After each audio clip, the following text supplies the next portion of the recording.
Hi, my name is Zack Seidler, and this is my Draw My Life. A little background before this starts is that I'm a current senior in high school, and this is actually a project for my AP Psychology class. Although I'm only 17 right now, I'm actually going to be predicting the rest of my life and using some psychology terms throughout. I'm also really bad at drawing. Hope you enjoy! My story starts on June 22nd, 2008 at 7:59 a.m. when I was born in Berkeley, California. I was a grand total of 7 pounds 2 ounces and 18 3/4 inches tall. My mom, Gina, and my dad, Jason, are my loving parents. My mom is half Chinese, and my dad is white and Jewish. That said, I would call us a Jew-ish family. We do some of the things, but not all the things that come with being Jewish. I'm an only child besides my two cousins, Kayla and Ryan, who I've always been close to. A fun fact about me is my parents actually thought I was going to be a girl for a while. My mom said she knew she wanted to give me a Z name, so there's a different world out there where I could have been Zoe Seidler. Here, I was in my sensorimotor stage, as I had sensory experiences and learned about my new environment. At 14 months, I was in Hawaii. It was my first ever vacation. At that point, I could not walk well, so I was sticking close to my parents. You could see I was in my trust and mistrust stage. I trusted my parents, and in every photo, I was in their arms. One thing I loved as a kid was eating blueberries. My parents always provided me with them, so I gained that trust. At 4 years old, I almost lost sight in my eye. I was at a restaurant in Tennessee with some relatives, and despite my grandparents telling me to sit in the booth, I decided to sit on the chair at the other side of the table. And guess what? A couple minutes later, I fell off the chair and hit the corner of the table. The top left of my eyelid got slashed, millimeters from my actual eyeball and taking out my whole eye. You can still see my scar today. This happened because I was in my autonomy versus shame and doubt stage. I wanted to sit on my own and make my own decision as I sought independence. At 6 years old, I wrote my first book. Well, kind of. I was in my initiative and guilt stage, so I took the initiative to make my book. I used stickers I collected for the pictures and some imaginative storytelling that my parents transcribed to make this happen. A guy named Bob Hammerstein was the main character. Because I was in my pre-operational stage, my imagination and symbolic thought was growing. At 11 years old, I went to New Zealand. It was my first international trip that I was old enough to really remember.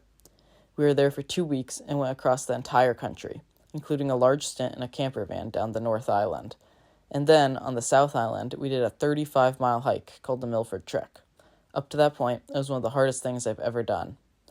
I was in my concrete operational stage on this trip, and I remember I knew what conservation was, as our massive suitcases of gear were able to tightly fit into our hiking packs. I was also in my industry and inferiority stage at the same time.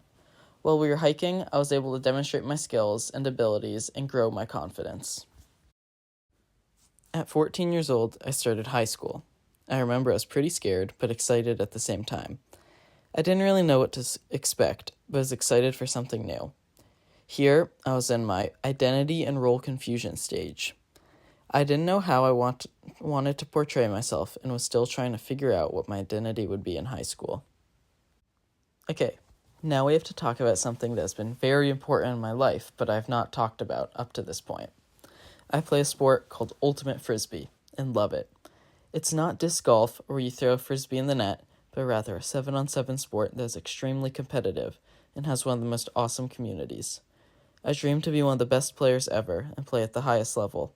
So at 16, I lost my second national championship in a row. I actually lost the year before at 15, but I didn't mention that. Losing twice in a row, and this time as a captain of my under-17 team, was really hard. Well, the good news is, at 17 years old, I was able to win my first national championship with my new under-20 team. It was a culmination of years of hard work and hunger to be the best. I can easily say this has been the best day of my life so far. Okay, now we're starting to get hypothetical. At 19 years old, I've graduated high school, and now I'm starting college at Cal Poly. I'm coming off a second national championship in a row with my under-20 team, and I'm on top of the world. Reinvigorated with motivation for school, I excel, and college is awesome for me. I am in my formal operational stage, so my abstract and hypothetical thinking is great for my graphic communications major. At 21 years old, I am almost done with college. Frisbee is going great for me, as I've made the Team USA Under-24 team and just won a world championship. Cal Poly's college team is also thriving. We have just won our school's first ever national championship. At this point, I'm in my intimacy and isolation stage and want to establish deep connections. I've met my girlfriend and she is awesome. At 24, I've graduated college and I'm starting my first big boy job. I work at a big company as part of the media team and my job is awesome. Life is going great and I've moved to a new place and I'm getting ready to propose.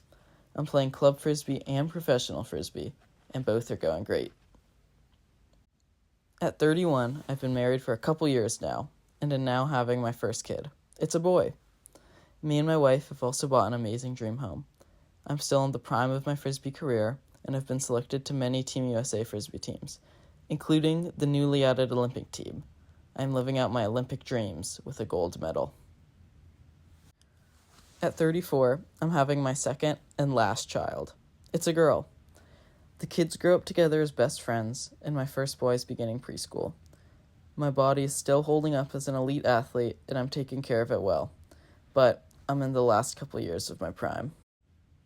At 42, I've retired from playing Elite Club Ultimate, and am now focusing more on coaching both my son and my daughter who play. Both are still learning and growing into their bodies, but definitely show promise. We have a big family trip to New Zealand to replicate what I had as a kid. The kids are growing up and starting to get big. Both are academically and athletically gifted. At 49 years old, it's my son's graduation.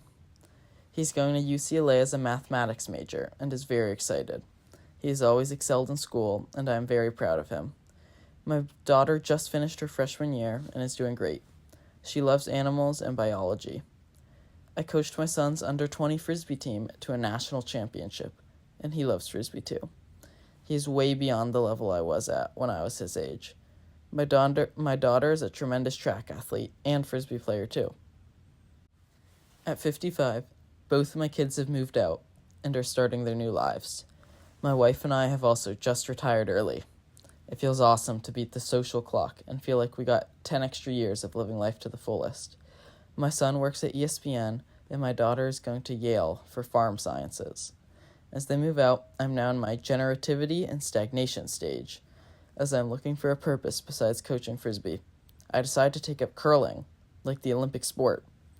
I've always been fascinated by it on the TV, and not only join, but dominate my local league. At 62, I become a grandpa. My son has his first kid, and my daughter's expecting. They are so cute, and I live close to my kids, so I see them all the time. My wife and I are still very close, and now love traveling the world together and being active. We decided to buy a house in the Netherlands and love exploring Europe whenever we can. At 67 years old, my wife and I begin to wind down. We permanently live in San Diego and love doing things together. We have stopped being as active as our bodies begin to give out, but our minds are still very sharp. Our grandkids are still very cute, and every Sunday we babysit them as our kids get a day off from parenting.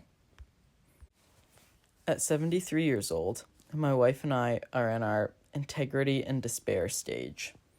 We don't have many regrets, honestly. We just wish we had more time and maybe took more risks. Yet, we have so many things and memories to cherish. Both of us are at peace with our lives and feel very accomplished and like we made an impact. We work to do whatever good we can to the world and live happily. My 80th birthday is the last one that I will have. I die peacefully in my childhood bed with my family at my side, and make amends and have conversations with everyone important in my life and feel at peace. I am not in pain and have a wonderful final months living. I donate all my organs to others to save their lives. My wife dies the same week as me. To whom it may concern, I hope my life was one that will be remembered. I hope people will remember me for the little things and our small moments that are eternal memories. Whether we were making a 6-7 joke in my youth or saving a life in my later years, I hope I had a positive impact on the world and people see me as an inspiration. Thank you all so much for making my life so amazing and wonderful. My one piece of advice would be to remember that you only live once. Live life to the fullest. Take the risks. It is what makes life worth living.